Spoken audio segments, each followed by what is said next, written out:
When it comes to numbers, it's commonly known that the number 2 comes after 1, and you know that for almost every major triumph there has to be bitter failure.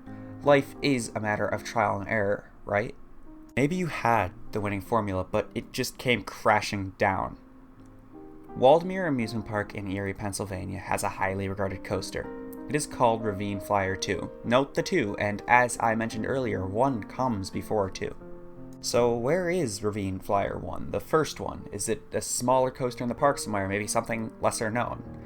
Well, that right there, that's Ravine Flyer III. Where's the first one? What happened to it? Bitter failure. An amazing winning formula reduced to nothing but sawdust. To tell a short summary of the story, Ravine Flyer I, or simply just Ravine Flyer, closed in 1938, 70 whole years before Ravine Flyer II opened. This fact, this 70-year gap where nothing existed in the spot of a once supposedly great coaster, the fact that there were only 3 images of it available to public eyes, this caught me and some close friends' attention very, very quickly. The question of what this ride looked like plagued me and many others for years. What this ride could have looked like. Why was it so mysterious? Where did the informations, photos, and even blueprints go? I'm here to tell you all of that and more. So, ladies and gentlemen, sit back and please stay seated. This is the story of Ravine Flyer and how we found it.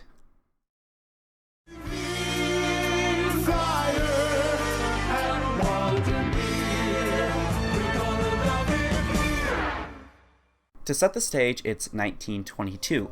John A. Miller is the peak of roller coaster designers during the era. He used technological innovations such as the upstop wheel to create thrilling rides ahead of their time. To complement this, Waldemere Amusement Park in Erie, Pennsylvania is right up against Lake Erie in a hilly, grassy area. This to John A. Miller is a playground, a canvas just waiting to be painted over. So a coaster was conceived, one with a 90-foot drop into a massive ravine cut into the already amazing terrain. It would dive into this ravine not once but twice, giving it the much-deserved name Ravine Flyer. It would have a simple yet effective oval layout, with many drops and a fast turnaround immediately after the ravine.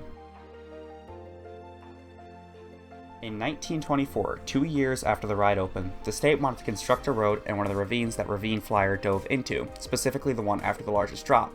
So the natural thing to do was to build the road under the ride, while the ride was still there. Waldemere donated the land to the state to build the road on, but the coaster was still there and only 2 years old. After the road was mostly completed, a makeshift bridge of sorts was made for the coaster, leading to an insane-looking support structure. The support structure had to support the weight of a train going full speed down a 90-foot drop.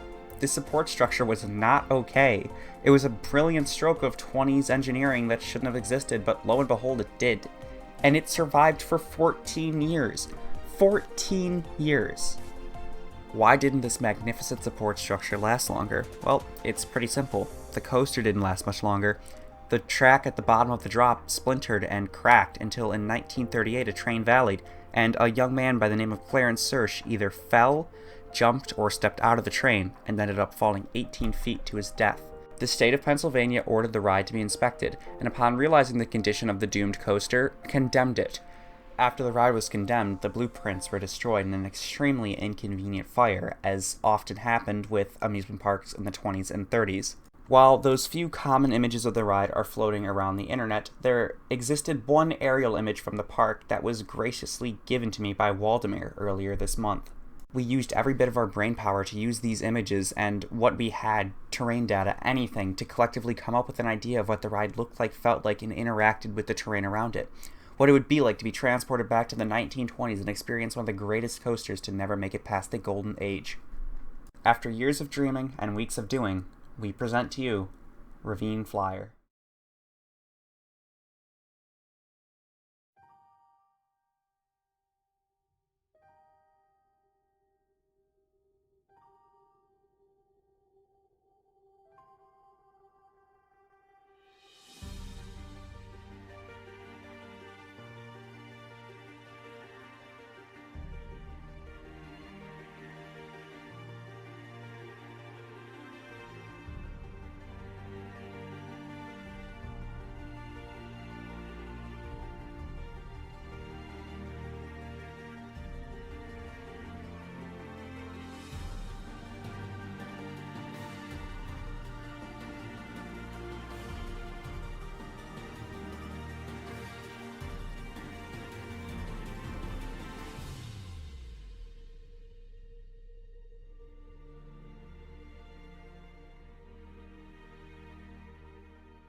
You'd be pleasantly surprised to know that Ravine Flyer II follows the original path very nicely. It's also worth noting that Ravine Flyer II is allowed to be built because of the fact that Waldemar gave the land to the state all the way back in 1924. It is the worthy successor to a ride that its life was cut short, and we are more than glad to show the world Ravine Flyer in all of its glory.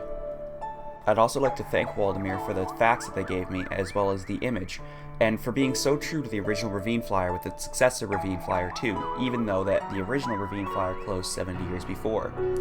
The whole thing feels like a win-lose situation. We got a worthy successor, but I'd like to imagine what could have happened had the original not been destroyed, maybe even 20 years more. If it had lasted just maybe a little bit longer, would it even be as big of a mystery as it is right now? Well, we'll never know, but maybe we did get the good ending. Maybe we are on the right timeline. In this case, time cannot tell, but maybe our imaginations can.